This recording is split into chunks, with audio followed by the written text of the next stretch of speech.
የፍጻሜ ዘመን አስተምህሮ ወይም በስነ መለኮት ቋንቋ ስካቶሎጂ የሚለውን ርዕስ ነው የጀመርነው። ዛሬ የምንመለከተው የሰባቱ ዓመት የመከራ ዘመን የሚለውን ነው እንግዲህ የምንመለከተው።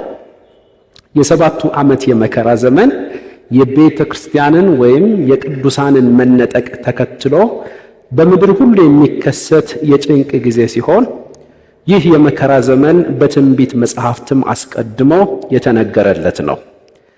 በኢየሱስ ክርስቶስ አስተምህሮና በዳንኤል ትንቢት መሰረት የሰባት ዓመቱ የመከራ ዘመን ለሁለት የሚከፈል ሲሆን የመጀመሪያው አጋማሽ የምጣር መጀመሪያ እንዲሁም ደግሞ ሁለተኛው የሰባቱ ዓመት አጋማሽ ደግሞ ታላቁ የያዕቆብ ወይም የእስራኤል መከራ በመባል ይታወቃል ማለት ነው። እንግዲህ ይህ የመከራ ዘመን እስከ ዛሬ በሰው ልጆች ላይ ከደረሱት መከራዎች ሁሉ ይበልጥ አስጨናቂ ጊዜ ሲሆን የመጽሐፍ ቅዱስ ትንቢት እንደሚነግረን ይህ የሚሆነው የቤተ ክርስቲያንን ንጥቀት ወይም የቅዱሳንን መነጠቅ ተከትሎ በምድር ላይ ባልተነጠቁ በእስራኤልና በዙሪያዋ ባሉ ባልተነጠቁ አሕዛብ ላይ የሚመጣ መከራ ነው ማለት ነው። ስለዚህ ታስታውሱ ከሆነ የፍጻሜ ዘመን አስተምህሮ ወይም ስካቶሎጂ ብለን በምናጠናበት ጊዜ የሚቀድመው የቤተ ክርስቲያን ምንድነው? መነጠቅ ነው። የቤተ ክርስቲያን ወይም የቅዱሳን መነጠቅ ነው። የቅዱሳንን መነጠቅ ወይም የቤተ ክርስቲያንን መነጠቅ ተከትሎ ደግሞ የሚመጣው የሰባቱ ዓመት የመከራ ዘመን ነው። ቤተ ክርስቲያን በሰባቱ ዓመት የመከራ ዘመን ምን አትልም ማለት ነው? አታልፍም። የተለያዩ አስተምህሮዎች አሉ። በዚሁ በፕሮቴስታንቱ ዓለም ላይ ቤተ ክርስቲያን በመከራው ዘመን አጋማሽ ላይ ነው የምትነጠቀው።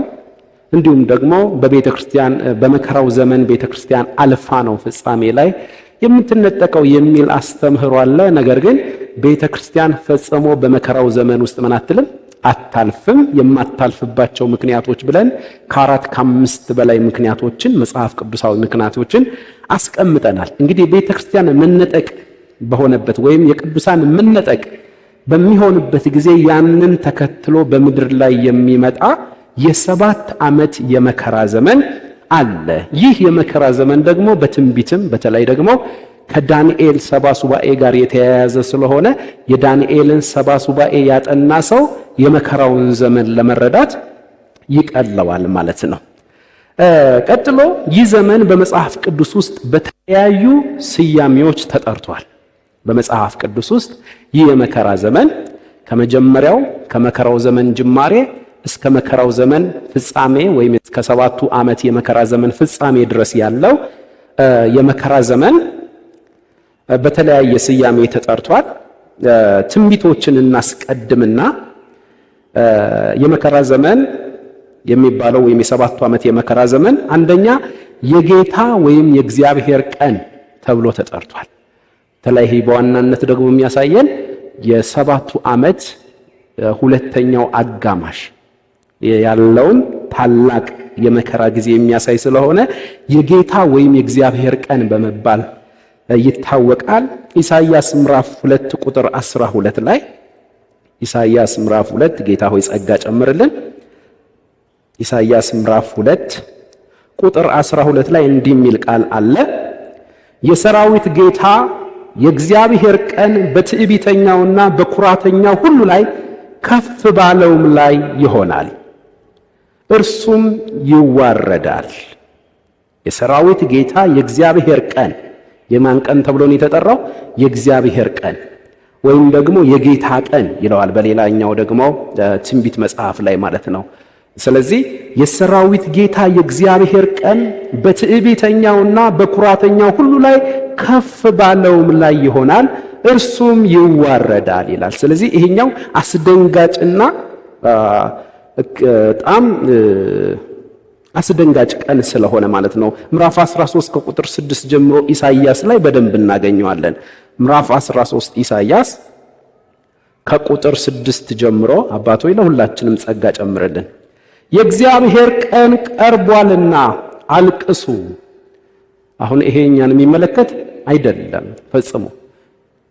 እኛ ጌታችን ኢየሱስ ክርስቶስ ለቅሷችንን ምን ብሎልናል? አልቅሶልናል።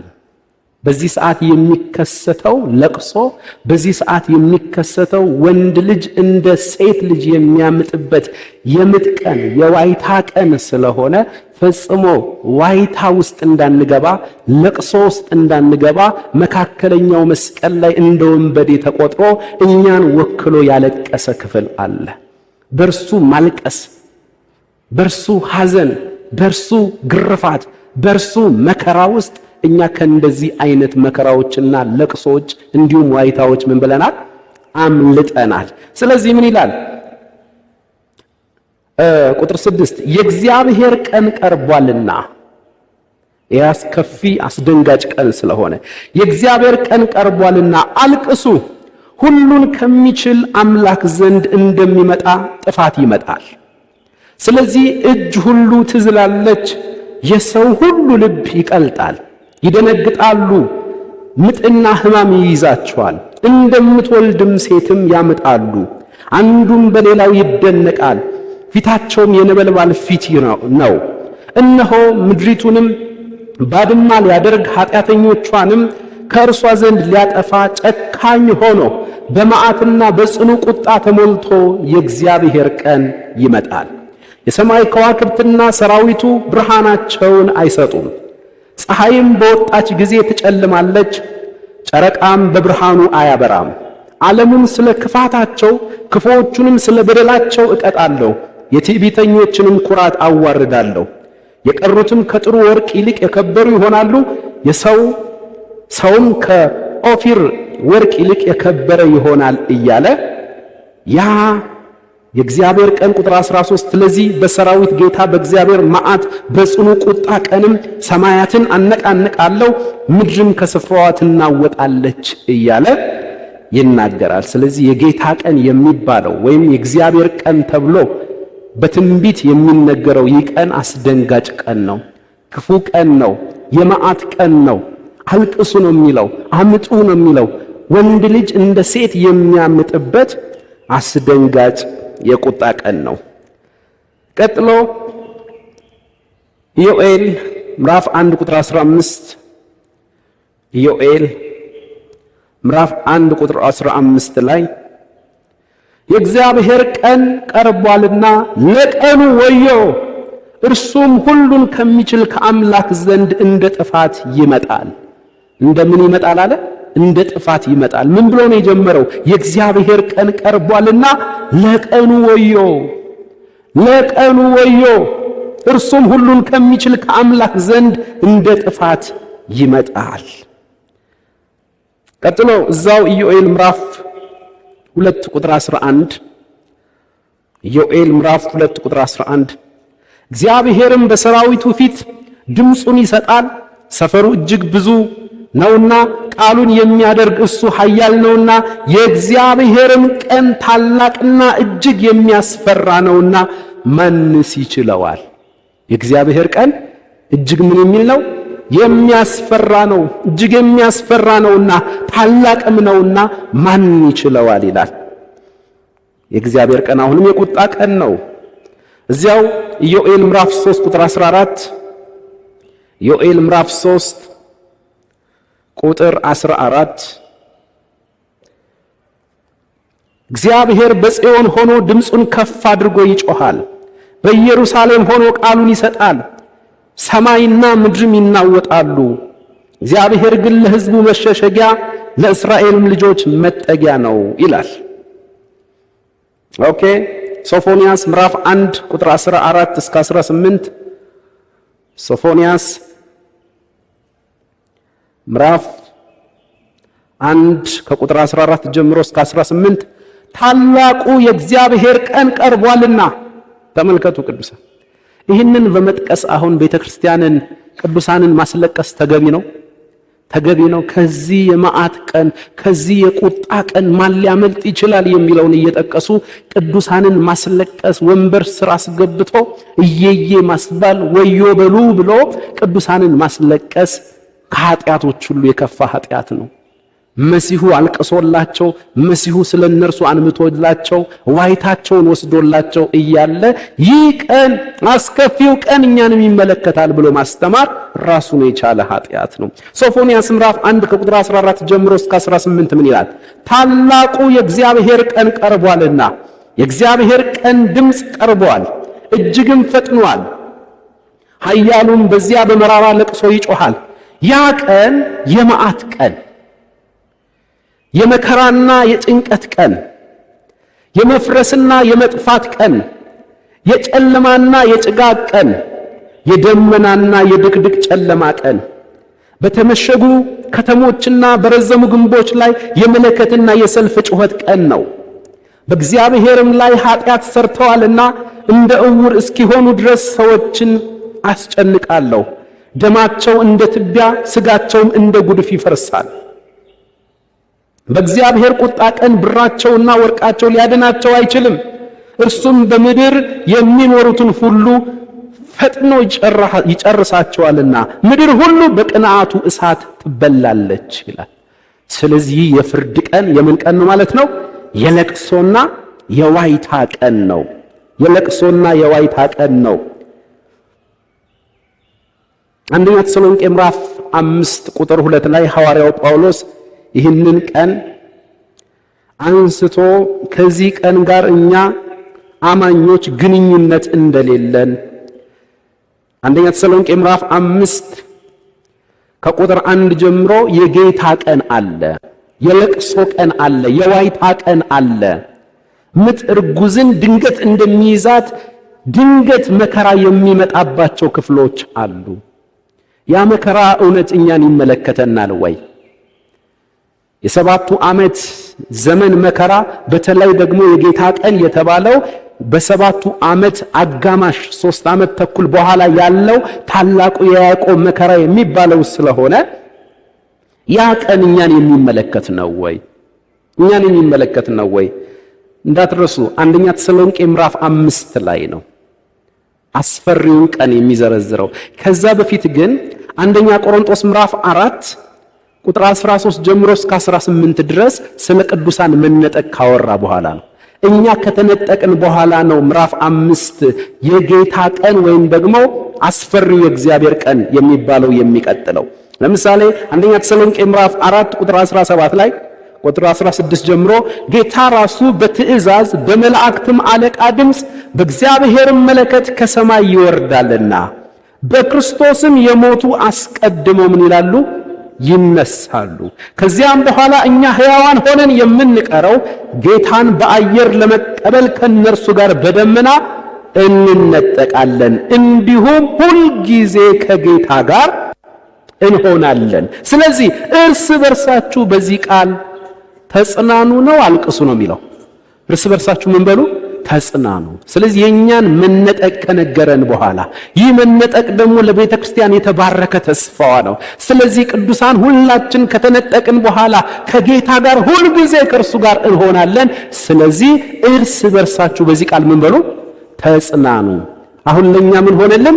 መጽናናት ሆነልን። ቀጥሎስ ቁጥር 1 ምዕራፍ 5 ቁጥር 1 ወንድሞች ሆይ ስለ ዘመናትና ስለ ወራት ምንም እንዲጻፍላችሁ አያስፈልጋችሁም። የጌታ ቀን ያ በብሉይ ኪዳን የማቀን የተባለው የእግዚአብሔር ቀን ተብሎ የተጠቀሰው አስፈሪው ቀን እዚህ ቦታ ላይ የጌታ ቀን ሌባ በሌሊት እንደሚመጣ እንዲሁ ይመጣ ዘንድ ራሳችሁ አጥብቃችሁ ምን ብላችኋል? አውቃችኋልና። አንድ ዕውቀት አለን። የጌታ ቀን በብሉይ ኪዳን በትንቢት መጽሐፍቶች የእግዚአብሔር ቀን ተብሎ የተጠራው ያ አስደንጋጩ ያ መራራው ያ የመከራው ቀን ድንገት እንደሚመጣ እኛ እናውቃለን። ቁጥር 3 ሰላምና ደህንነት ነው ስትሉ ነው ሲሉ። ስለዚህ እኛን የሚመለከት አይደለም። ግልጽ አደረገልን አዲስ ኪዳን። የብሉዩን ትንቢት በእኛ ላይ እንደማይፈጸም በብሉይ ኪዳን የእግዚአብሔር ቀን ተብሎ የተጠቀሰው በአዲስ ኪዳን ሐዋርያው ጳውሎስ የጌታ ቀን አለና ያ የመከራ ቀን በእኛ ላይ የሚደርስ አይደለም። ለምን? ሰላምና ደህንነት ነው ሲሉ ብሎ ሶስተኛ ወገኖችን ነው ያላመኑትን የሚመለከት ያልተነጠቁትን የሚመለከት ስለሆነ ሰላምና ደህንነት ነው ሲሉ ያን ጊዜ ምጥ እርጉዝን እንደሚይዛት ጥፋት በድንገት ይመጣባቸዋል። ይመጣባቸዋል ሳይሆን ይመጣባቸዋል። እነማን ናቸው? ያልተነጠቁቱ፣ በክርስቶስ ኢየሱስ ያላመኑቱ። ጥፋት በድንገት ይመጣባቸዋል። ከቶም አታመልጡም ሳይሆን ከቶም ምን አይሉም? አያመልጡም። ለዚህ ቤት አዲስ አይደለም ይሄ ጥቅስ። ከቶም ምን አይሉም? አያመልጡም። አታመልጡም ከሆነ ዳይሬክት እኛን የሚመለከት ነው። አያመልጡም ከሆነ ግን እኛን የሚመለከት አይደለም። ስለዚህ ያ አስጨናቂው አስደንጋጩ በብሉይ ኪዳን የእግዚአብሔር ቀን የተባለው በአዲስ ኪዳን የጌታ ቀን የተባለው ተሰሎንቄ ምዕራፍ 5 ላይ የመዓት የለቅሶ ቀን ስለሆነ እኛን የሚመለከት አይደለም። ቁጥር 4 ወደኛ መጣ። እናንተ ግን አለ። ተመልከቱ፣ እናንተ ግን ይላል። እነማንን ወደ ማን መጣ? አያመልጡም፣ ድንገት ይደርስባቸዋል ምናምን ካለ በኋላ ወደኛ ዘወር ይልና እናንተ ግን ወንድሞች ሆይ። ስለዚህ ቁጥር 4 ላይ ይሄድና ይለየዋል ማለት ነው። አሁን የእግዚአብሔርን ቃል ራይትሊ ዲቫይድ እያደረጋችሁ አጥኑት የሚለው የሐዋርያው ጳውሎስ ለጢሞቴዎስ የሰጠው አይነት ሐሳብ ማለት ነው። የእግዚአብሔርን ቃል እንደሚገባ ለማን የተጻፈው? ኦኬ፣ ማንን ነው አድሬስ የሚያደርገው? በዚያ ጥቅስ እኔን ይመለከተኛል ወይ? ቁጥር 4 እናንተ ግን ወንድሞች ሆይ። ወደኛ ዞረና ምኖች ሆይ አለ? ወንድሞች። ይሄ የቤተሰብ ቋንቋ ነው። ይሄ ካመኑት ጋር የተያያዘ ስለሆነ እናንተ ግን ወንድሞች ሆይ ቀኑ እንደ ሌባ ይደርስባችሁ ዘንድ በጨለማ እስኪ በጨለማ አይደለሁም በሉ እስኪ። ሃሌሉያ። ለምን ነው ጨለማ ያልሆነው? ኤፌሶን ምዕራፍ 5 እናንተ ቀድሞ በክርስቶስ ከማመናችሁ በፊት ምን ነበራችሁ? ጨለማ ነበራችሁ። አሁን ግን በጌታ ምንድናችሁ? ብርሃን ናችሁ። ከጨለማ ወደሚደነቀው ብርሃን ምን ብሎናል? አፍልሶናል። አባባ እናመሰግንሃለን። እናንተ ግን ወንድሞች ሆይ ቀኑ እንደ ሌባ። ይህ የእግዚአብሔር ቀን የተባለው በብሉይ ኪዳን፣ በአዲስ ኪዳን ደግሞ የጌታ ቀን የተባለው ይህ አስደንጋጩ ተሰሎንቄ ላይ የጌታ ቀን የተባለው ይህ አስደንጋጩ ቀን እንደ ሌባ ይደርስባችሁ ዘንድ በጨለማ አይደላችሁም። በዚሁ አጋጣሚ አዲስ ኪዳን ውስጥ የጌታ ቀን የሚባል 2 ቀን ነው ያለው። አንደኛው ይህ ተሰሎንቄ ላይ የተጠቀሰው በብሉይ ኪዳን አስፈሪው የእግዚአብሔር ቀን የተባለው የመዓት የለቅሶ ቀን ነው።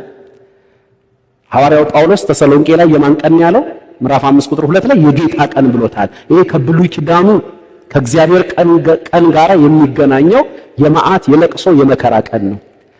ኦኬ። ዮሐንስ ራእይ ምዕራፍ 1 ቁጥር 10 ላይ ደግሞ በጌታ ቀን በመንፈስ ነበርኩ ሲል መቼ ነው እሱ? እሁድን ለማሳየት ነው። አውዱን በቦታው ላይ ሆነን ማጥናት ስላለብን እዚህ ቦታ ላይ የጌታ ቀን የሚለው ደግሞ የመዓት ቀን የለቅሶ ቀን በብሉይ ኪዳን ቋንቋ የማን ቀን የተባለው በትንቢት መጽሐፍ? የእግዚአብሔር ቀን የተባለው። ስለዚህ ቀኑ እንደ ሌባ ይደርስባችሁ ዘንድ በጨለማ አይደላችሁም፣ ሁላችሁ የብርሃን ልጆች የቀንም ልጆች ናችሁና እኛ ከሌሊት ወይም ከጨለማ ወገን አይደለንም። ስለዚህ ታዲያ እንዴት እንመላለስ? ከጨለማ ካልሆንን የብርሃን ወገን የብርሃን ልጆች ብርሃን ከሆንን እኛ ራሳችን እንዴት እንመላለስ?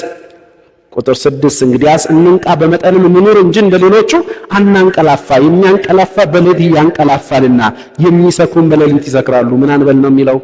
አናንቀላፋ። ኤፌሶን ላይ አንተ የተኛህ ምን በል? ንቃ። ምን ያልክ? የተኛ ክርስቲያን የቀን ልጅ ሆኖ ሳለ ኦኬ እንደ ጨለማ ልጆች በጨለማ ልጆች መካከል ገብቶ ምን ሊል ይችላል? ሊያንቀላፋ ይችላል። እነሱን ግን የሚያንቀላፉ ሳይሆን በኃጢአታቸውና በበደላቸው ምንድናቸው? ሙታን። አንተ እዛ ገብተህ የነሱ ስታይል ተመችቶ አብረ ስትፎገር ሲያይ አንተ የተኛ ምን በል? ለምን ሙታን አይልህማ? ሕያው ስለሆን ልተኛ ግን ልትፈዝ ትችላለህ በእነሱ ነገር። አባባ እናመሰግንሃለን። የሚያንቀላፋ በሌሊት ያንቀላፋሉ፣ የሚሰክሩን በሌሊት ይሰክራሉ። እኛ ግን ከቀን ስለሆንን የእምነትንና የፍቅርን ጥሩር የመዳንንም ተስፋ እንደራስ ቁር እየለበስን በመጠን ምን እንበል? እንኑር። ኤክስፕረንሻል የሆነው የኑሮ ዘይቤ የሚያሳይ ስለሆነ ቁጥር 9 ይመጣል። አሁን እግዚአብሔር ለቁጣ ምን አላለንም? አልመረጠንም። ይሄ ቁጣ የትኛው ቁጣ ነው? በምድር ላይ እኛ ከተነጠቀን በኋላ ወይም ቤተክርስቲያን ከተነጠቀች በኋላ የሚመጣ የቁጣ ቀን የሚመጣ የመከራ ዘመን አለ። ያ የመከራ ዘመን እኛን የሚያገኝ አይደለም።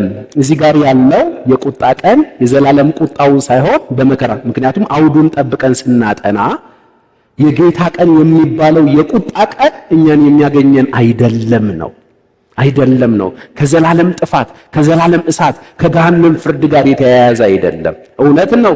የገሃነም ፍርድ፣ የገሃነም እሳት እኛን ፈጽሞ ምን አይለንም፣ አያገኘንም። እዚህ ቦታ ላይ ግን አውዱን ጠብቀን ስናጠና ይህ ባላመኑት ላይ የሚመጣው አስፈሪው ቀን፣ ያንንም ተከትሎ የሚመጣው ቁጣ እግዚአብሔር ለቁጣ ምን አላለንም፣ አልመረጠንም። ታዲያ ለምንድን ነው? በጌታችን በኢየሱስ ክርስቶስ መዳንን ለማግኘት ነው እንጂ አልዳንም እንዴ? ከዘላለም ጥፋት ምን ብለናል? ድነናል። ቀጥሎስ የመከራው ዘመን ራሱ እኛን ምን አይለንም፣ አያገኘንም። እግዚአብሔር ለቁጣ ምን አላለንም፣ አልመረጠንም። ስለዚህ ይህ የመከራው ዘመን በተለይ የመከራው ዘመን ሁለተኛው አጋማሽ ሁለተኛው 3 ዓመት ተኩል የ7 ዓመት የመከራ ዘመን በብሉይ ኪዳን የእግዚአብሔር ቀን፣ በአዲስ ኪዳን ተሰሎንቄ ምዕራፍ 5 ላይ ተሰሎንቄ መጽሐፍ በተለይ የጌታ ቀን ተብሎ አስፈሪው ቀን ተጠቅሷል ማለት ነው። ቀጥሎ ይህ የመከራ ዘመን ሌላ የተሰጠው ስያሜ አለ። ጌታ ኢየሱስ ራሱ ጠቅሶ የሰጠው ስያሜ ታላቁ መከራ ይለዋል። ኢየሱስ ራሱ ታላቁ መከራ ብሎ ጠርቶታል። ማቴዎስ ምዕራፍ 24 ቁጥር 21 ማቴዎስ ምዕራፍ 24 ቁጥር 21 because ማቴዎስ 24 በኢየሱስ ክርስቶስ አስተምህሮ መሰረት የታላቁን መከራ ለሁለት ከፍሎ ማቴዎስ 24 ላይ የምጣር ምን ብሎታል? መጀመሪያ። ማቴዎስ 25 ደግሞ ታላቁ የያዕቆብ መከራ የሚባለው። ማቴዎስ 24 ቁጥር 21 ላይ በዚያን ጊዜ ከፍ ብለን እንጀምረው፣ ቁጥር 15 እንጀምረው፣ አውዱ ከዚያ ስለሚጀምር እንግዲህ በነቢዩ በዳንኤል የተባለውን ምንድነው የተባለው? በነቢዩ በዳንኤል በሰባኛው ሱባኤ በዛች በቀረችው በ7 ዓመት የመከራ ዘመን ላይ አውሬው ወይም ሐሰተኛው መሲህ የሚባለው አውሬው ከማን ጋር ቃል ኪዳን ያደርጋል? ከእስራኤል ጋር ቃል ኪዳን ያደርጋል።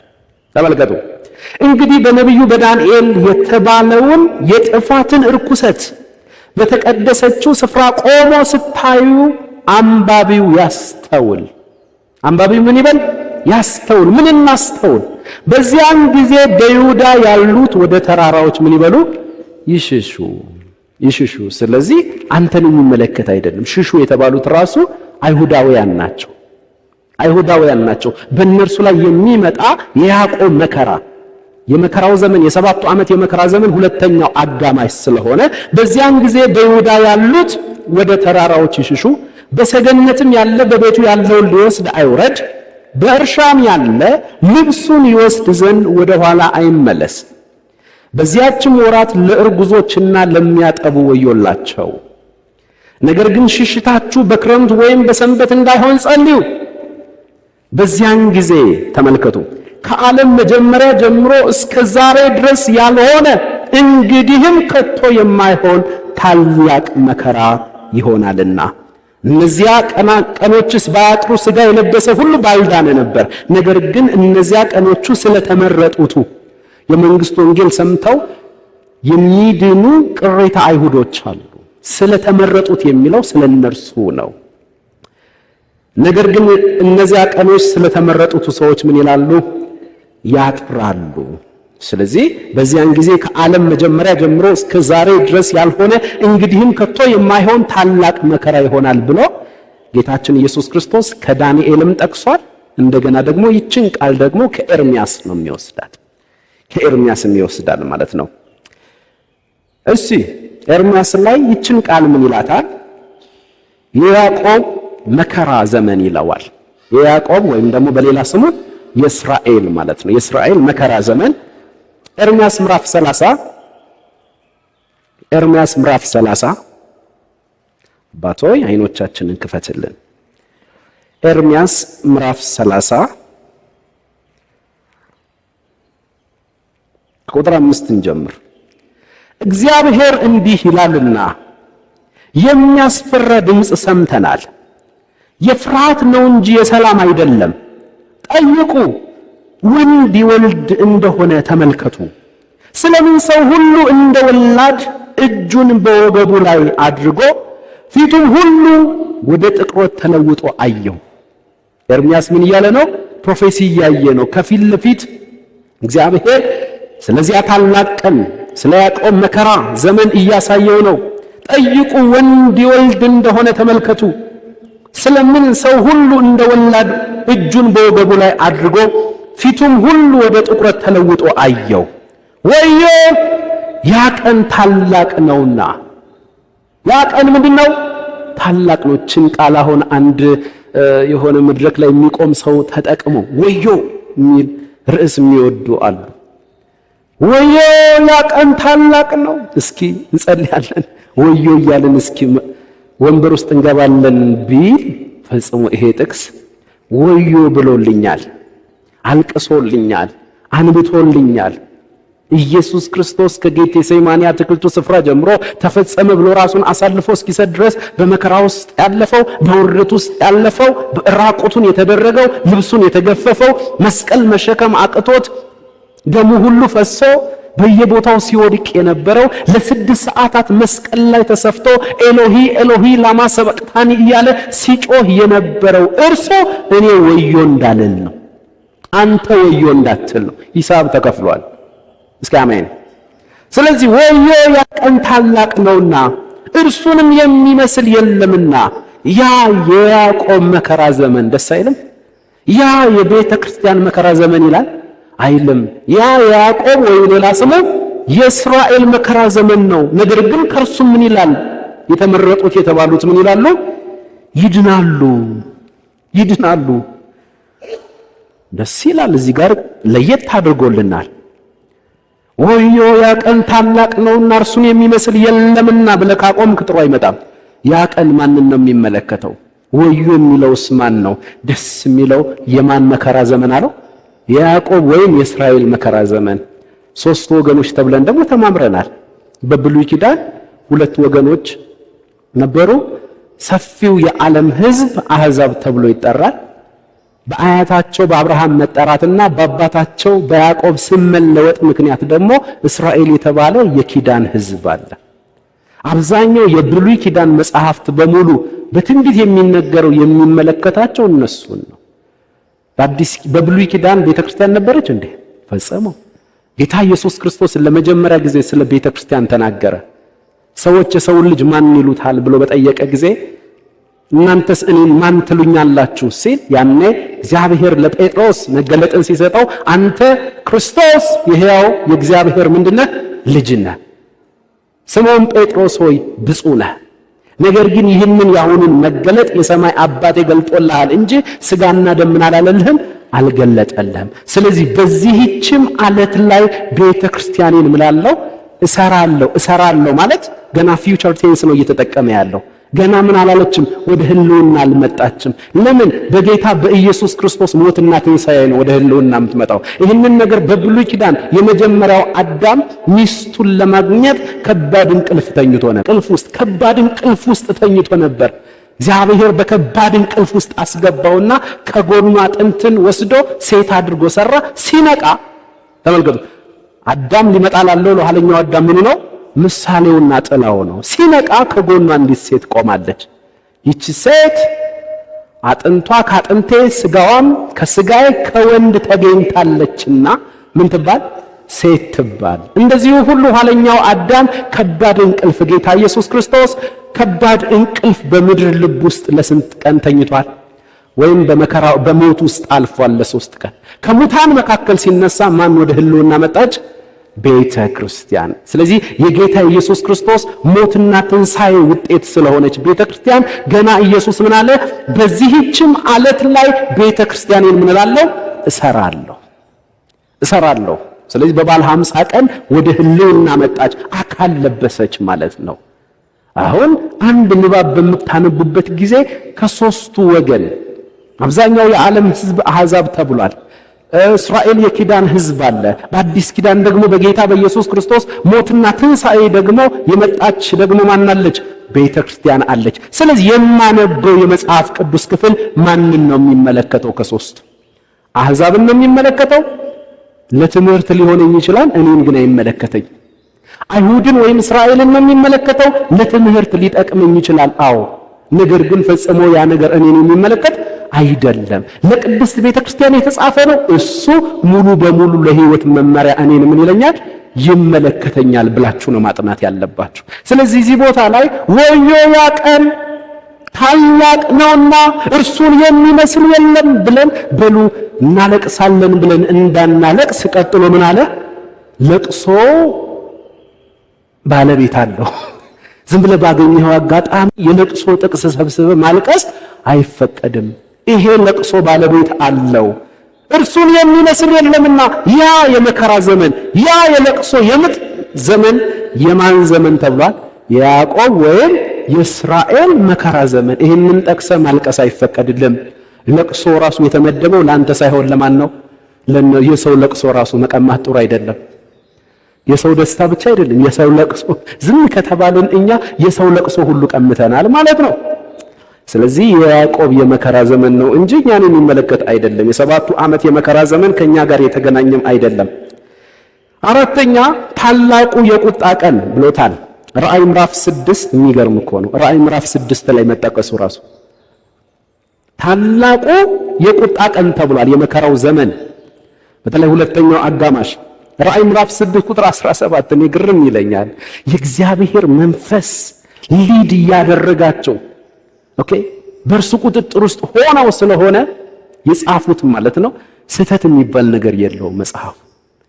ስህተት አንደኛውን ይደግፈዋል፣ አንደኛው ጥቅስ ከአንደኛው ጥቅስ ጋር ይደጋገፋል እንጂ ፈጽሞ እርስ በርሱ የሚቃረን አይደለም። የሰው ጽሑፍ ቢሆን አሁን የሰው የአእምሮ ውጤት የሰው ድርሰት ቢሆን ስንት ነገር አፕዴት ታደርጋለህ። ለዛ እኮ መጽሐፍ ቅዱስ በየጊዜው አይሻሻልም፣ አይታረምም። ለምን? የማይታረመው ክፍል ነው፣ የማይሳሳተው ክፍል ነው ስጋ ለባሾችን ተጠቅሞ የደረሰው።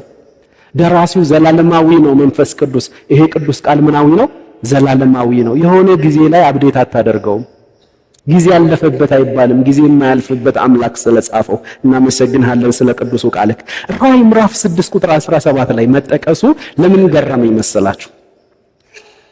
የቤተ ክርስቲያን ዘመን እስከ ምዕራፍ 4 ድረስ አለ። በዋናነት ራሱን መጽሐፉ ለሶስት ይከፍላል ማለት ነው።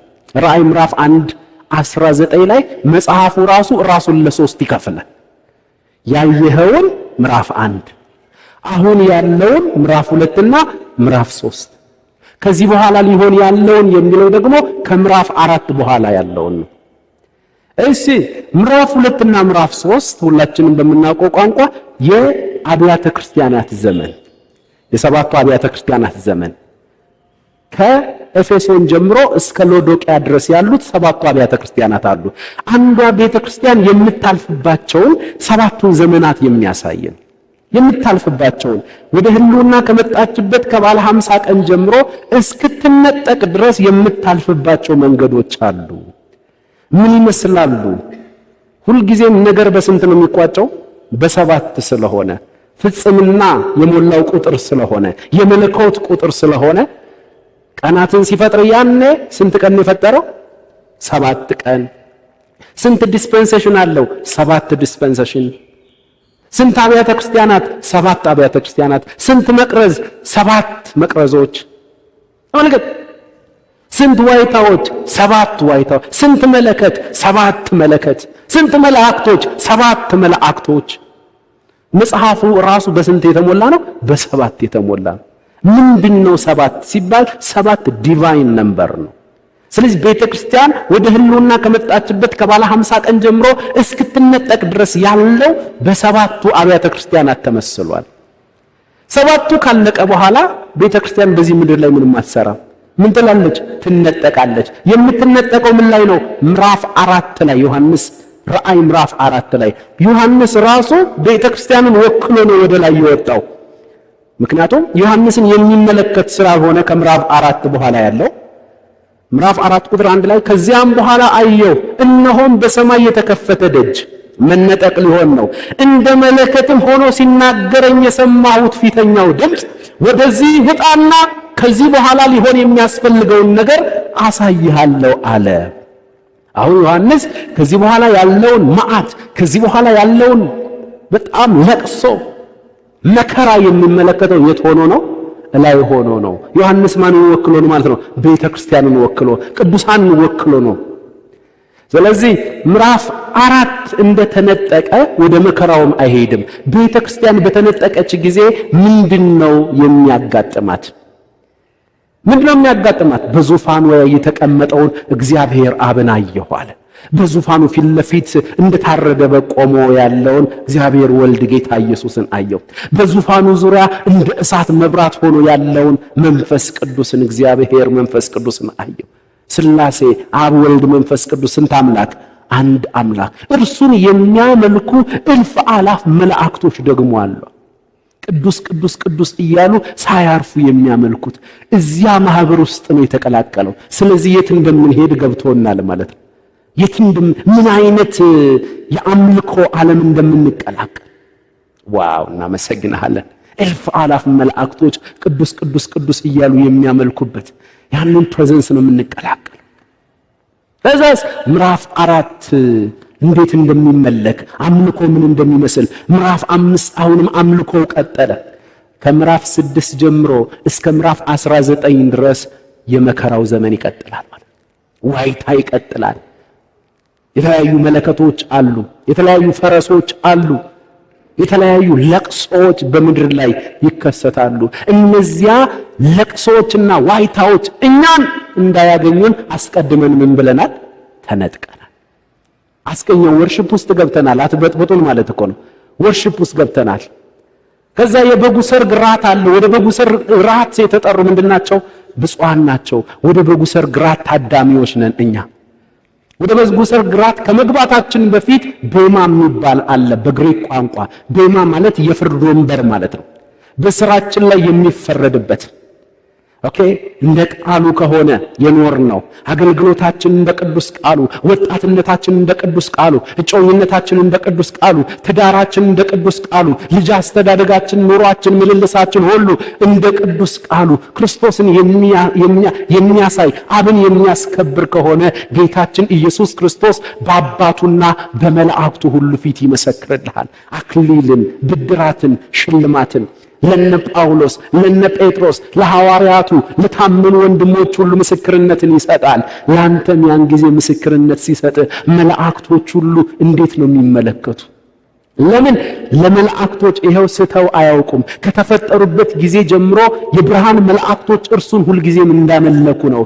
ሳያርፉ ቅዱስ ቅዱስ ቅዱስ እያሉ ያመልኩታል ነው። አንድን ቀን ታንኪው ብሏቸው አያውቅም። አንተ ደግሞ አለ አምልኮ ሲባል በቃ ትንሽ ምንድነው ምናምን መያዝ ነው እያልክ እንትን የምትል ማለት ነው። ከዛ በዚሁ በጎዶሎ ዓለም በዚህ በደካማ ስጋ ውስጥ ሆነ የሰራሃትን ያገለገልካትን ትንሿን ነገር ሁሉ ሰብስቦ እንደ ትልቅ ነገር በአባቱና በመላእክቱ ሁሉ ፊት ሳይሰለቹ ሳይሳሳቱ እርሱን እያመለኩ ያሉት እነርሱ ታንኪው ሳይባሉ አንተ ደግሞ በመሰልቸት ዓለም ውስጥ ሆነ በጎዶሎ ዓለም በዚህ ደካማ ስጋ ውስጥ ሆነ እርሱን እያመለክ እርሱን እያገለገልክ ለእርሱ ሥራ ይሄው ተፍተፍ እያለን ነው። በትንሿም በትልቋ ይረሳ ዘንድ እርሱ ምን አይደለም? አመፀኛ አይደለም። በአባቱና በመላእክቱ ሁሉ ፊት ስላንተ ሲመሰክር መላእክቶች እንደ ብርቅ ሲመለከቱ ታናሽ ወንድሜ፣ ታናሽ እህቴ፣ እርሱና እኛ ብቻ፣ እርሱና አንተ ብቻ፣ እርሱና አንቺ ብቻ የምትተዋወቁበት አዲስ ስም ይሰጣቸዋል ተብሏል። ዋው! ያ ስም ምን ይሆን? አዶን ነው። መቼም ሰማይ ቤት እርገጤ ይገባል ብለህ እንዳታስብ። ኦኬ? ሰማይ ቤት ደመላሽ አስመላሽ፣ ኦኬ፣ እንደዚህ አይነት በድሉ ይገባል ብለህ እንዳታስብ። አንተና ኢየሱስ ብቻ ፐርሰናሊ የምትተዋወቁበት፣ አንቺና ኢየሱስ ብቻ የምትተዋወቁበት፣ በዛ ስም ነው የሚጠራ፣ በዚያ ስም ነው የሚጠራሽ። ምንኛ መታደል ነው። ስለዚህ ቅዱሳን ጌታ ኢየሱስ ክርስቶስ በአባቱና በመላእክቱ ሁሉ ፊት ስለሚመሰክርልን እባካችሁ ከስጋ ለባሽ ብድራትን አትቀበሉ። ወንጌልን ለጥቅም ብለህ አትስበከው። ሀብታም ይጋብዘኛል፣ ምሳ ይዘጋልኛል ብለህ ይህንን የከበረ እውነት ሜዳ ላይ አትጣለው። የከበረ ወንጌል ነው፣ የከበረ እውነት ነው አንተ ጋር ያለው። ጌታ ኢየሱስ ክርስቶስ እርሱ ሊያመሰግንህ ሽልማትን ሊሰጥህ ተዘጋጅቷል። በአባቱና በመላእክቱ ሁሉ ፊት ይመሰክርልሃል። እናመሰግንሃለን። ስለዚህ ሽልማታችንን ተቀብለን ወደ በጉ ሰርግ የምንገባው። አንዳንዱ ሽልማት ላይቀበል ይችላል፣ በጭንቅ ይድናል ይለዋል። በቃ ማለት ሌላው ተሸልሞ ያኛው ተሸልሞ በቃ ግባ ስትባል የሆነ ሸሚዞ ምናምን ነገር ወይኔ ምድር ላይ ዝም ብዬ ሀብታም እያልኩ ምሳ እያልኩኝ ወይኔ ትላለህ። ከፊት ለፊት ያለውን ከነ ጳውሎስ ጀምሮ ቴንኪዩ ፓውል ቴንኪዩ እያለ ዋው። ኢየሱስ ስም በመቀየር ይታወቃል። ስም በመቀየር ይታወቃል። በብሉይም ሆነ በአዲስ ኪዳን ኢየሱስ ስም በመቀየር ለዛ ነው አዲስ ስም ያወጣልናል። መጽሐፉም እንደዚያ ስለሚል በብሉይ ኪዳን ማንን ነው? ያዕቆብን ራሱ ማን ብሎታል? እስራኤል ብሎታል። ያዕቆብን እስራኤል ብሎታል። በአዲስ ኪዳን የነ ጴጥሮስን ስም ቀይሯል። ስምዖን ነበረ፣ ምን አለው? ጴጥሮስ አለው። ላንተም እንግዲህ ይወጣልሃል፣ ላንቺም ይወጣልሻል። እሱ ደግሞ አሁን በቅርብ ነው የሚሆን። እንነጠቃለን ከተባረከው ተስፋችን ከናፍቆታችን። ሳታዩት ትወዱታላችሁ ተብሎ ከተጻፈለት ሳይታይ የሚወደድ ማን ብቻ ነው? ኢየሱስ ብቻ ነው። የበጉ ሰርግ ራት ከመግባታችን በፊት ምን አለ? ሽልማት አለ። ሽልማት በአንተ ስራ ላይ የሚመሰረት። የበጉ ሰርግ ራት ላይ ግን አንዳንድ ጽሁፎችን አይቻለሁ። መድረክ ላይ የበጉ ሰርግ ራት ላይ ላትገባ ላትታደም ትችላለህ። ሲጀመር ወደ በጉ ሰርግ ራት ለመግባት ትልቁ ክራይቴሪያ በጉ ምድር ላይ መጥቶ የሰራው ስራ አለ። ያንን ስራ አምነሃል ወይ? በበጉ ስራ በበጉ የቤዛዎት ስራ ተጠቃሚ ነው ወይ? ምድር ላይ መጥቶ የሰራው የማዳን ስራ አለ። በዛ የማዳን ስራ ከተጠቀምኩ ወንድሜ እህቴ የበጉ ሰርግ ራት ታዳሚዎች ናቸው። ስለዚህ ወደ በጉ ሰርግ ራት የተጠራው ምንድነው? ብፁዕ ነው። ኢየሱስ ክርስቶስ ራሱ ዮሐንስ ወንጌል ምዕራፍ 2 ላይ ክብሩን የገለጠው ሐዘን ቤት ነው ሰርግ ቤት ነው? በአጭሩ ወደ ምን ሊጠራን ነው የመጣው ማለት ነው? ወደ ሰርግ ቤት ሊጠራን ነው የመጣው። እሺ፣ ስለዚህ ከምዕራፍ 6 ጀምሮ እስከ ምዕራፍ 19 ድረስ እነዚህ ሁሉ ምዕራፎች የ7 ዓመት የመከራውን ዘመን የሚያሳዩ ናቸው። ስለዚህ ራእይ ምዕራፍ 6 ቁጥር 17 ታላቁ የቁጣ ቀን ተብሏል። የሚገርመው ከምዕራፍ 6 ጀምሮ እስከ ምዕራፍ 19 መግቢያ ድረስ ቤተክርስቲያን የሚል የለም። ቤተክርስቲያን የሚል የለም። እስኪ ፈልጉ። ራእይ ምዕራፍ 6 ጀምሮ እስከ ምዕራፍ 19 መግቢያው ድረስ ምዕራፍ 19 መጀመሪያው ድረስ ቤተክርስቲያን የሚል የለም። የት ሄደች ቤተክርስቲያን? ቅድም ዮሐንስ እሷን ወክሎ ምን ብሏል? ተነጥቋል። ከዛስ ምዕራፍ 19 ቀጥሎ ምን ይላል? ደስ ይበለን የበጉ ሰርግ ስለደረሰ ሚስቱም ራሷን ስላዘጋጀች ተብሎ ለመጀመሪያ ጊዜ ቤተክርስቲያን ምን ትላለች? ትጠቀሳለች። ከምዕራፍ 4 በኋላ የምትጠቀሰው ምዕራፍ 19 በኋላ ነው። ስለዚህ ከምዕራፍ 6 እስከ ምዕራፍ 19 ድረስ መግቢያው ድረስ ማን የለችም? ቤተክርስቲያን የለችም። ለምን? የመከራው ዘመን ማንን ስለማይመለከት? ቤተክርስቲያንን ስለማይመለከት። ስለዚህ ምዕራፍ 6 ቁጥር 17 እንዲህ ይላል። ከፍ ብለን እንጀምር። ቁጥር 15 ጀምሮ የምድርም ነገሥታቶችና መኳንንቶች፣ ሻለቃዎችም፣ ባለጠጋዎችም፣ ኃይለኛዎችም፣ ባሪያዎችም፣ ጌቶችም ሁሉ በዋሾችና በተራራዎች አለቶች ተሰወሩ። ተራራዎች ይህንን አንብበው የሆነ አሜሪካን ላይ ያሉ ታላላቅ ሀብታሞች ምናምን ነገር በዋሻ ውስጥ የሚገቡት እንደዛ እየፈለፈሉ እየገቡ ነው። ከሚመጣው ቁጣ ከሚመጣው ጥፋት እናመልጣለን እያሉ ዋሻ ውስጥ እየገቡ ነው። ማምለጥ ተጽፏል። ማምለጥ የሚባል ነገር የለም። ጎትቶ ነው የሚያወጣ። የምድርም ነገሥታትና መኳንንት፣ ሻለቃዎቹ፣ ባለጠጋዎችም ባለጠጋ የሚባሉት ናቸው፣ ኃይለኞችም፣ ባሪያዎችም፣ ጌቶችም ሁሉ በዋሾችና በተራራ አለቶች ተሰወሩ።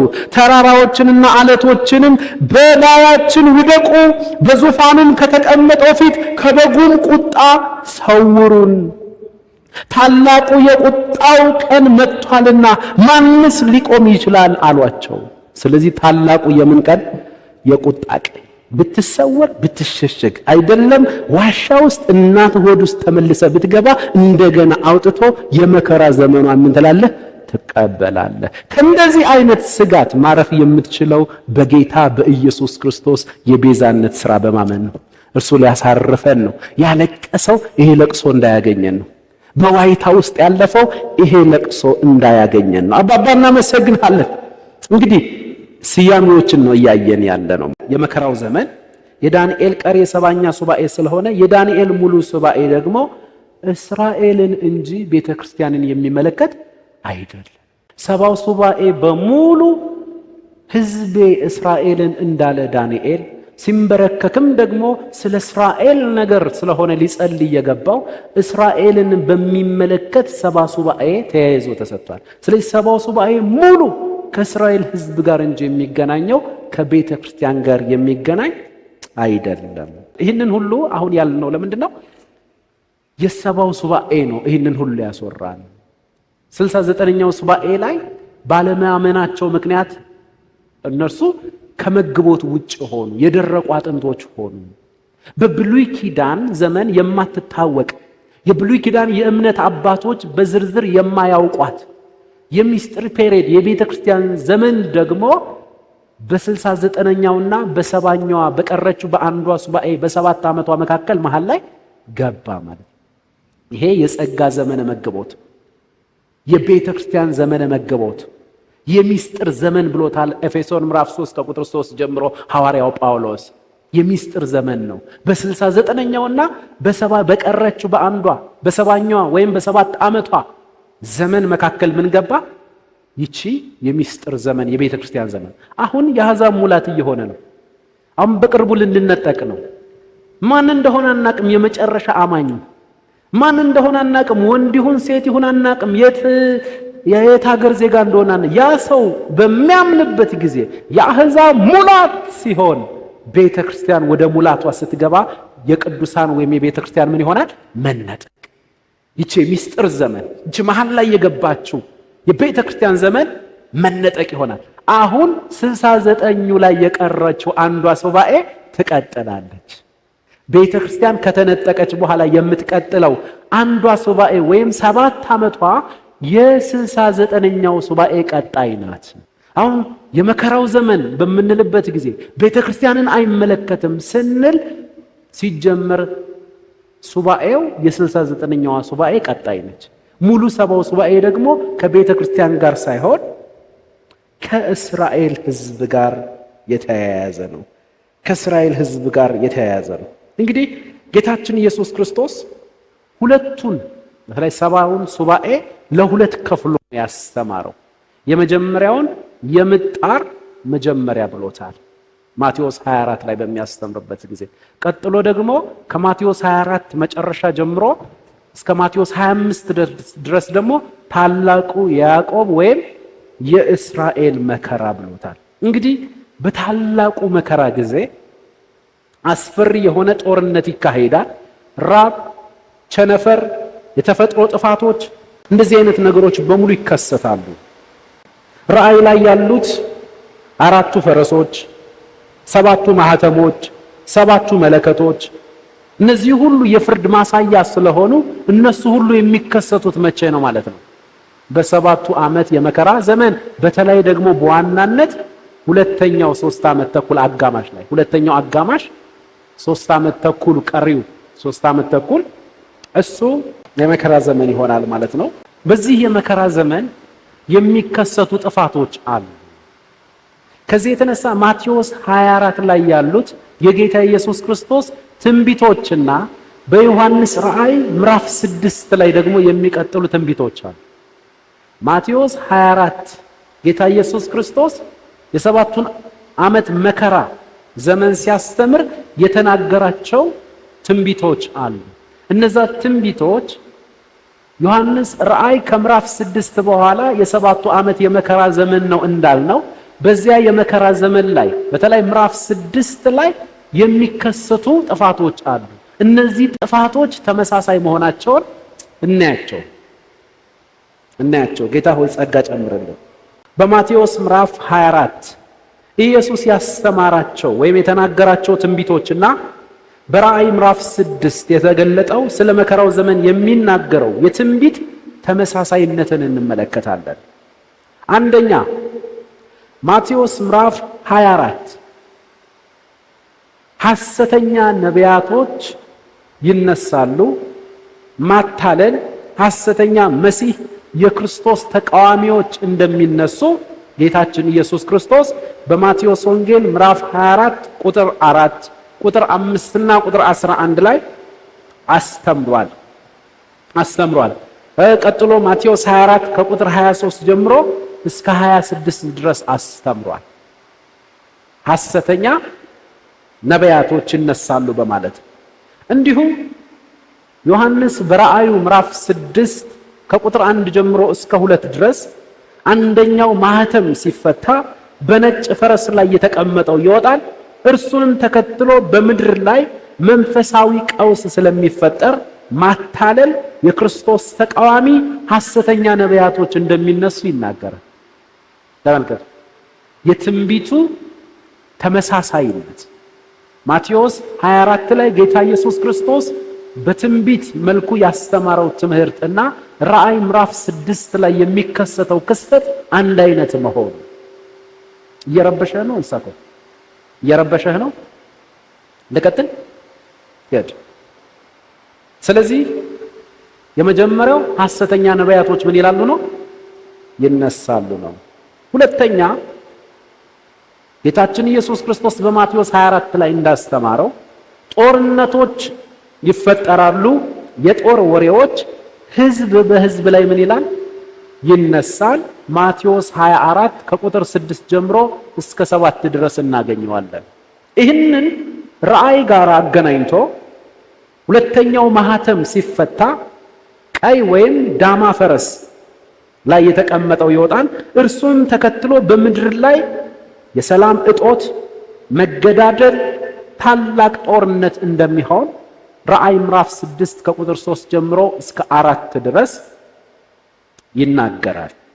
ሶስተኛ ጌታችን ኢየሱስ ክርስቶስ በትንቢት እንዳስተማረው ማቴዎስ 24 ቁጥር 7 ላይ የችግር ጊዜ ይሆናል፣ በዓለም ላይ ረሃብ ይከሰታል። ዮሐንስ በራእዩ ምዕራፍ 6 ላይ ሶስተኛው ማህተም ሲፈታ ጉራቻ ወይም ጥቁር ፈረስ ላይ የተቀመጠው ይወጣል፣ እርሱንም ተከትሎ በምድር ሁሉ ላይ የችግር ጊዜ ረሃብ ይሆናል፣ ረሃብ ይከሰታል። ተመሳሳይነቱን ተመልከቱ። አራተኛ ጌታችን ኢየሱስ ክርስቶስ በማቴዎስ 24 ቁጥር 7 ላይ እንዳስተማረው ወይም ትንቢትን እንደተናገረው ቸነፈር ወይም ተላላፊ በሽታ ይከሰታል፣ የህዝብ ማለቅም ይሆናል።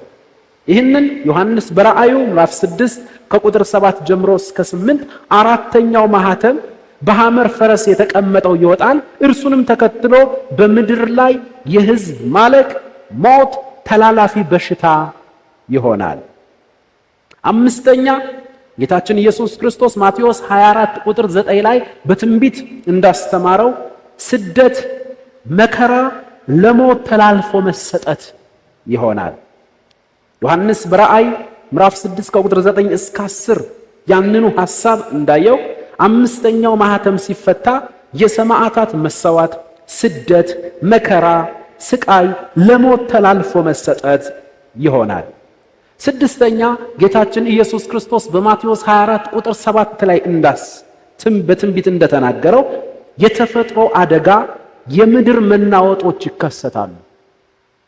የተፈጥሮ አደጋና የምድር መናወጦች ይከሰታሉ። ስድስተኛው ማህተም ሲፈታ ዮሐንስ በራእይ እንደተመለከተው የተፈጥሮ አደጋ፣ የፀሐይ መጨለም፣ የጨረቃ እንደ ደም መሆን ይከሰታል። ራእይ ምዕራፍ 6 ከቁጥር 12 ጀምሮ እስከ 17። ሰባተኛ የመጨረሻው ጌታችን ኢየሱስ ክርስቶስ በማቴዎስ 24 ከቁጥር 14 ጀምሮ እስከ 36 በትንቢት እንዳስተማረው በመጨረሻም እስራኤል ከታላቁ መከራ እንደሚጠበቁ መታደስና መዋጀት እንደሚሆን አስተምሯል። እንዲሁም ደግሞ ዮሐንስ በራእይ ምዕራፍ 7 ከቁጥር 1 ጀምሮ እስከ 17 ድረስ ሰባተኛው ማህተም ሲፈታ ከእስራኤል የታተሙ 144,000 ሰዎች ከታላቁ መከራ የሚያመልጡ ቅሬታዎች ይሆናሉ ማለት ነው። ስለዚህ ማቴዎስ 24 ላይ ጌታችን ኢየሱስ ክርስቶስ በትንቢት ባስተማረው ትምህርት መሰረት ከዮሐንስ ራእይ ምዕራፍ 6 ጋር አያይዘን ስናጠናው ትንቢቶቹና እንዲሁም ዮሐንስ በራእይ ያያቸው ነገሮች ምንድናቸው? ተመሳሳይ ናቸው፣ ተያያዥ ናቸው። እነዚህ ነገሮች የሚከሰቱት ራእይ ላይ ከምዕራፍ 6 በኋላ ነው። ከምዕራፍ 6 በኋላ መሆኑ ደግሞ ቤተ ክርስቲያን በምድር ላይ የለችም። ለዚያም ነው ስለ ማቴዎስ 24 በምናጠናበት ጊዜ ጥያቄም በምትጠይቁበት ጊዜ ማቴዎስ 24 ላይ ቤተ ክርስቲያን የለችም የምንለው። ማቴዎስ 24 ከራእይ ምዕራፍ 6 ጋር የተያያዘ ስለሆነ ራእይ ምዕራፍ 4 ላይ ዮሐንስ ሐዋርያው ከዚህ በኋላ ሊሆን ያለውን ነገር ና ወደ ላይ ውጣና አሳያለሁ እንዳለ ዮሐንስ ማንን ወክሎ ተነጥቋል? ቤተ ክርስቲያንን ወክሎ ተነጥቋል። ከዚያ በኋላ በሚከሰተው የምድር መከራ ላይ ቤተ ክርስቲያን ስሟም አንድ ጊዜም ቢሆን አልተጠቀሰም። ከምዕራፍ 6 ጀምሮ እስከ ምዕራፍ 19 መግቢያ ድረስ ቤተ ክርስቲያን አልተጠቀሰችም። ስለዚህ ማቴዎስ 24 እና ራእይ ምዕራፍ 6 ላይ የሚከሰቱ ክስተቶች አንድ አይነት መሆናቸው ራእይ ምዕራፍ 6 ጀምሮ እስከ ምዕራፍ 19 ቤተክርስቲያን የለችም፣ ቤተክርስቲያንን የሚመለከት አይደለም ስንል በሌላ ቋንቋ ማቴዎስ 24 ላይ ማን የለችም ማለታችን ነው?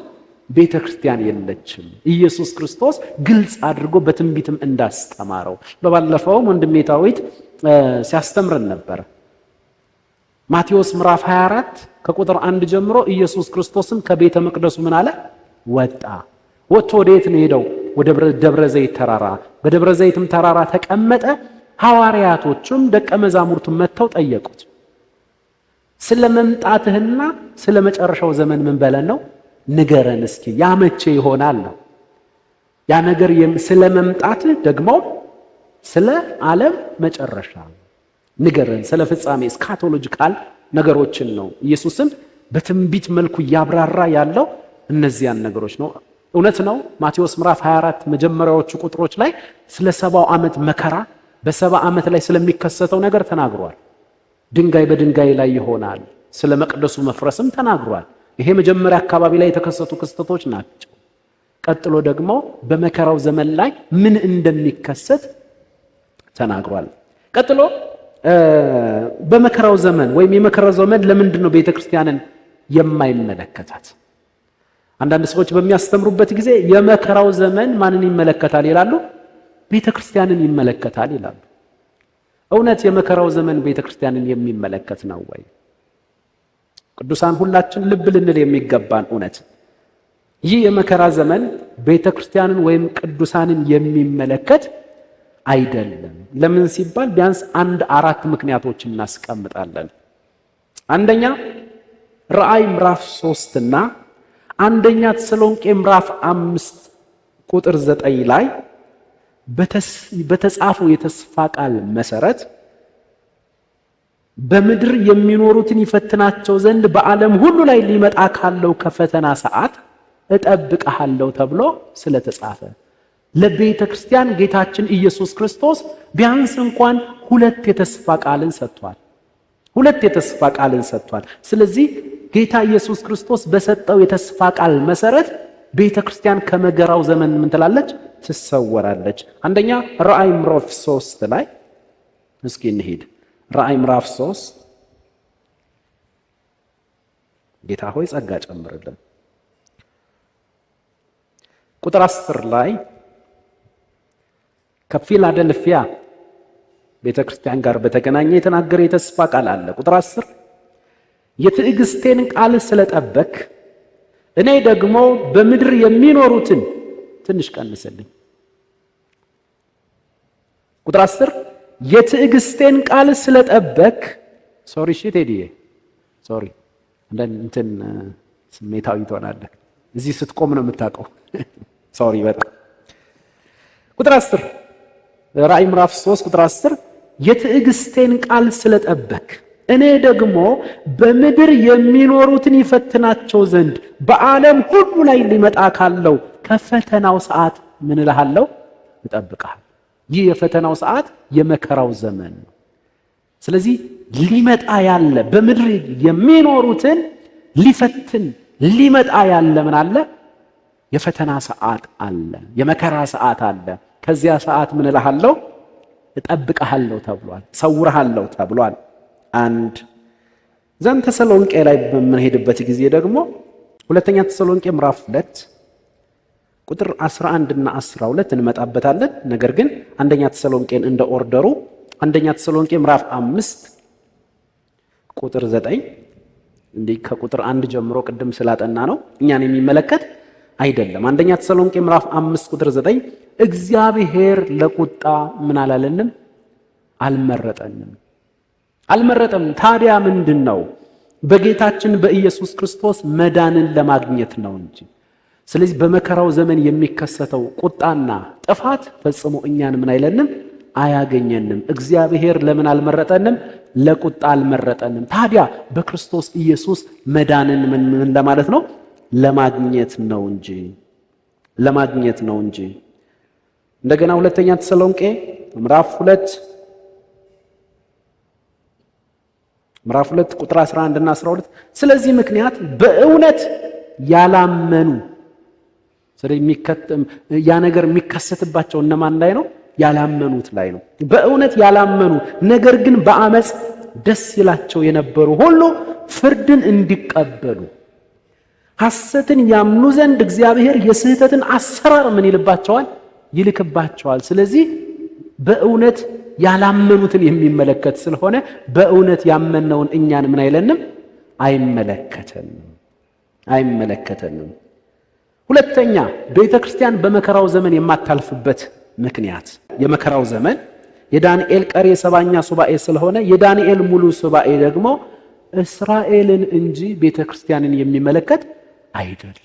ቅድም በዝርዝር ስለ 7ው ሱባኤ አጥንተናል። 7ው ሱባኤ በሙሉ ሕዝቤ እስራኤልን እንዳለ ዳንኤል ሲንበረከክም ደግሞ ስለ እስራኤል ነገር ስለሆነ ሊጸልይ የገባው እስራኤልን በሚመለከት 7 ሱባኤ ተያይዞ ተሰጥቷል። ስለዚህ 7ው ሱባኤ ሙሉ ከእስራኤል ሕዝብ ጋር እንጂ የሚገናኘው ከቤተ ክርስቲያን ጋር የሚገናኝ አይደለም። ሶስተኛ የራእይ መጽሐፍን ስናጠና ቤተ ክርስቲያን የሚል ቃል ከምዕራፍ 6 እስከ ምዕራፍ 19 አለማግኘታችን ከምዕራፍ 6 ጀምሮ እስከ ምዕራፍ 19 ድረስ የመከራው ዘመን ነው። ስለዚህ ምዕራፍ 2 ላይ የአብያተ ክርስቲያናት ዘመን ብሎ ስለ እስራኤል ሳያወራ እስራኤልን ሳያነሳ ስለ ቤተ ክርስቲያን ከኤፌሶን ጀምሮ እስከ ሎዶቅያ ድረስ በዝርዝር ስለ ቤተ ክርስቲያን አውርቶ ከምዕራፍ 6 ጀምሮ ምዕራፍ 4 ላይ ናውጣ ይለዋል። ስለዚህ ቤተ ክርስቲያንን ወክሎ ይወጣል። ከምዕራፍ 6 ጀምሮ መከራዎች፣ ዋይታዎች፣ መለከቶች፣ በፈረስ ላይ የሚቀመጡ ጥፋቶች፣ በፈረስ ላይ የተቀመጡትን ተከትሎ የሚመጡ መዓቶች አሉ። እነዚያ መዓቶች ሲከሰቱ ከምዕራፍ 6 ጀምሮ እስከ ምዕራፍ 19 ድረስ ቤተ ክርስቲያን የሚል ቋንቋ ወይም የበጉ ሚስት የሚል ቋንቋ ፈጽሞ ምን አንልም አናገኝም። የት ሄደች ተብሎ ይጠየቃል። ይሄ መዓት ሁሉ ሲወራ እስራኤል ትነሳለች።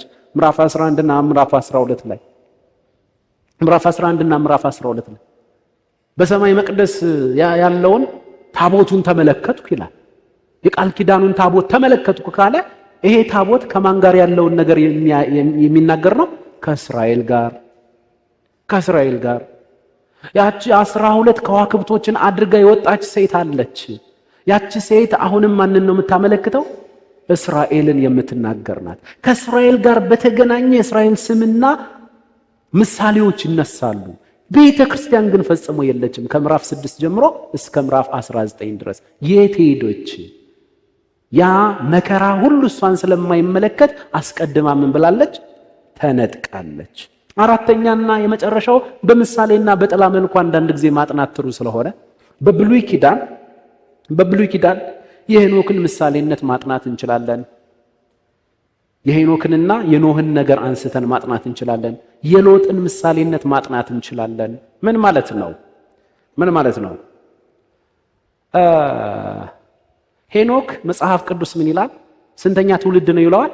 7ኛ ትውልድ ነው። 7 ምን ብለናል ቅድም? ዲቫይን ነምበር ነው፣ ፐርፌክሽን ነው፣ ሙላትን የሚናገር ነው። 7 ቁጥር ከ7 ከሄኖክ ቀጥሎ ያለው ማን ነው? ኖህ ነው። ኖህ በጥፋት ውሃ ምክንያት የሚያልቁ ትውልዶች አሉ። እሱ ደግሞ የሚተርፍ ነው። ነገር ግን በኖህ ዘመን ላይ የሚከሰተው የጥፋት ውሃ ከመምጣቱ በፊት ሰባተኛው ትውልድ የተባለው ሄኖክ አካሄዱን ከእግዚአብሔር ጋር አድርጎ ነበርና እግዚአብሔር ምን አለው? ወሰደው። በኖህ ዘመን የሚከሰተው የጥፋቱ ውሃ ከመምጣቱ በፊት ሄኖክ ምን አለ? ተወሰደ። ሄኖክ የቤተ ክርስቲያን ምሳሌ ነው። የመከራው ዘመን ከመከሰቱ በፊት እግዚአብሔር ጌታ ኢየሱስ ክርስቶስ ቤተ ክርስቲያኑን ወይም ቅዱሳኑን ምን ይላል? ይወስዳል፣ እንነጠቃለን። ኖህ በመከራ ዘመን የሚያልፉትን ቅሬታዎች የሚወክል ነው። የሚገርም እኮ ነው። ኖህ ከነ ቤተሰቡ አጠቃላይ ስንት ሰዎች? 8 ሰዎች። በብሉይ ኪዳን ሰው ከተባለ እስራኤልን የሚወክል ነው።